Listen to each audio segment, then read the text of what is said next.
Bagi masyarakat Muslim Palembang, Masjid Muara Ogan tentu tidak asing lagi, karena selain memiliki sejarah sebagai masjid tertua, Masjid Muara Ogan juga menjadi pusat kegiatan kaum muslimin di Palembang.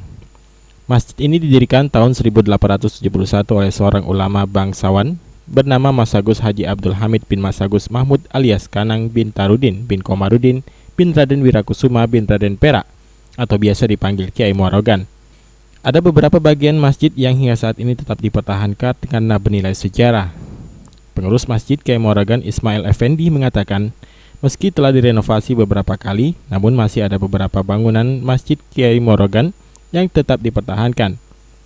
Seperti tiang yang berjumlah 16 buah, mimbar, tongkat khotib, beduk, langit-langit yang terbuat dari kayu dan lampu stolok atau lampu teplok yang biasa dihidupkan dengan minyak tanah. Mimbar, tiang, dan langit-langit masjid terbuat dari kayu unglen yang tahan terhadap cuaca. Wibisono, PAL TV.